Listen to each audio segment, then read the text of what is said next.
Hello, and today I'm going to be talking about the effects on premature ovarian insufficiency on young people. So when I was diagnosed, I was age 13. My period started when I was 10 and they finished by the age of 11. I had about 6 months worth. I then quickly, my mood went really low and I gained a lot of weight, so my mum decided it was time to go get some medical help. The GP told us to put me on a diet of boiled vegetables and chicken, and it wasn't until my mum said could it be her age that he finally asked me about my periods. I said what had happened, and then I was sent for a series of blood tests.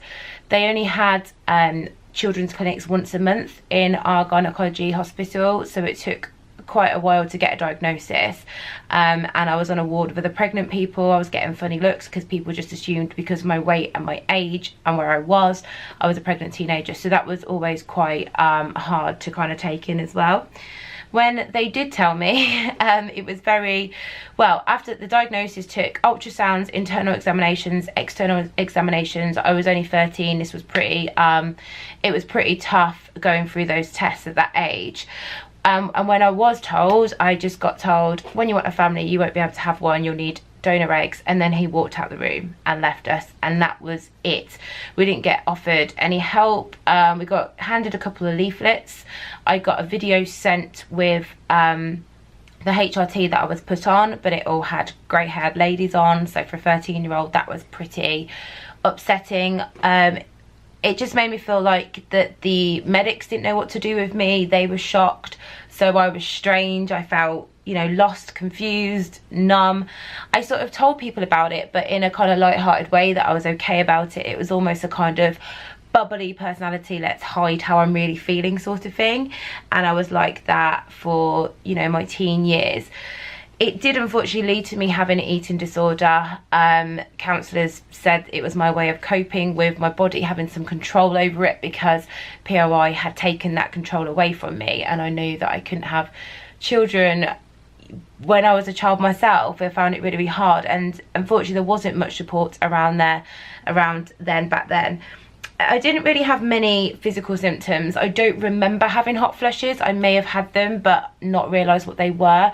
It was more the weight gain for me, and it was more mental. So I felt I was very bubbly and outgoing, and then I was bubbly in person to kind of hide it, but I was very reserved and quiet at home. My self-esteem was awful, my self-confidence was awful, and unfortunately that has stayed with me. I've got a very negative relationship with how I feel about myself, and my body image in particular, and I think that's something that unfortunately will stay with me for the rest of my life. I'm now almost 32, just to put it in perspective of my age. Sorry, I'm just looking at some notes down here. Yeah, I felt very, very strange from my friends. They gave me, so the doctors gave me HRT, and they said this will give you periods to make you feel like your friends, and I was like, okay, that's not really going to work for me, but okay, go with it. I did sort of get jealous if they were moaning about their periods, even though I still had them. I knew that mine were almost like fake ones, there was no point to them, so I did feel a little bit jealous about it, and sort of, you know, laughed it off, but that's what it was. I didn't get checked up on.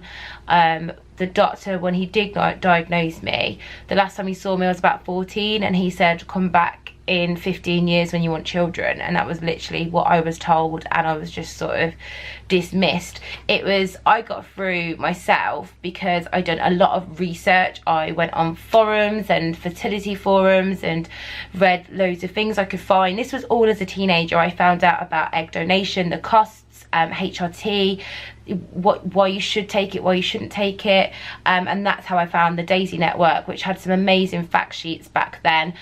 They still have them, but there was like fact sheets, there was a few chat rooms, so that helped me feel a little bit more normal, but there wasn't really many people my age. There is, unfortunately, now the age I was, a lot more, and back then I promised myself I would share my journey so those people didn't feel alone, and that's almost what gave me the strength to go through it. I thought, I'm not getting what I need, so I'm going to make sure other people do, and I really try my hardest to do that. Yeah, that's basically my diagnosis, and even now I don't believe the medical professionals give me support. Fortunately for me, I have a 5-month-old baby that I had through egg donation, but before then I was such a nervous wreck, and all my appointments were on maternity wards. There was people waiting to be scanned and seen that were pregnant, and one day I did literally sit and pretty much have a panic attack. I did not want to be sat next to a pregnant woman when I was about to hear about how I still couldn't have children, and I think that's something that really needs addressing. So that's a little kind of really quick video about how it's affected me. I did get over my eating disorder. I am very positive. I have ended up with my baby. You can, you know, it is all positive, but I think the medical professionals need to do a little bit more to help us. We shouldn't have to find it out for ourselves and find other people. We should be getting more support from Day Dot, and that's it.